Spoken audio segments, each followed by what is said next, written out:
So we got a question from Amy here. She says, Mm. can I make competitive or captivating thumbnails in Canva, or do I need to up my game and pay for something else? No, you So can totally do it with Canva.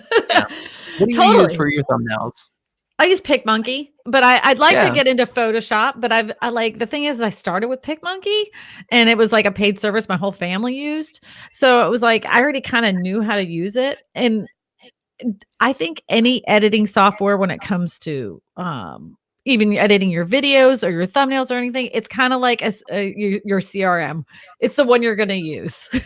Yeah. So if you like Canva, you're used to Canva, you can totally make beautiful thumbnails on Canva. There's plenty on YouTube that are made with that. But I think that like when you really get into this, you want to make this into a job, you're going to have to go to Photoshop. I don't think there's any way around it. So yeah, so let me do a shameless plug right here and do a screen share. So I have a YouTube channel that I started for this podcast, and over on this channel, I'm uploading clips from this podcast. And I have this video right here, make this thumbnail on Canva in 5 minutes. And I show you step by step how I made that thumbnail on Canva. Incredibly simple, really quick to do it.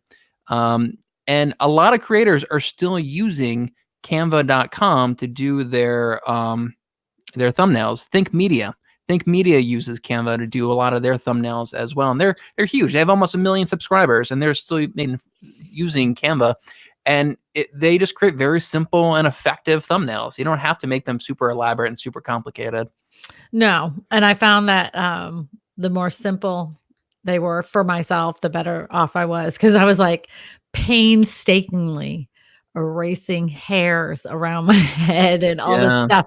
I mean, it took a long time, and I just sit there and just like do this thing. But you know how much easier it is to just like know what you're going to do, take a picture of it before you even start filming, saturate it, sharpen it, play with that picture 1,000 times to find out which one looks the best on a thumbnail, and then just slap it up. I mean, I still spend time, but it's a lot more constructive time than trying to guess. You know what I'm saying? And I don't feel like I'm guessing as much anymore.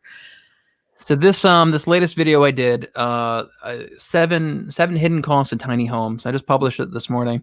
I created 9 different variations of that thumbnail, and just to try to test them out, see how they look. And I posted 8 of them up on Facebook and got people's opinions on which ones they liked the best.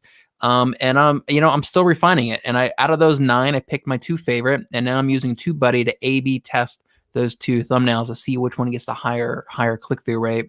The one that's up right now is the red house with the orange arrow, but the orange arrow kind of gets lost. Like I'm looking at it like right here.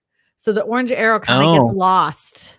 Oh, is it kind of hidden up by the timestamp? It's hidden up by the timestamp, and the color is orange and the house is red. So it kind of just looks like there's like almost like a flagpole sticking out of the house itself. Oh, geez. Now you're going to give me a complex here. You know what? You posted it was a red something. arrow. I at least changed it to orange so the red didn't blend in with the red house. I'm thinking almost like a blue arrow, because it would be such opposing colors to everything else. You have the green background, you have the red house. I'm thinking like a blue arrow would stick out even more. But this is why I like Photoshop, because I can go and update that right now. Oh, it takes 2 seconds. Blue arrow, yeah.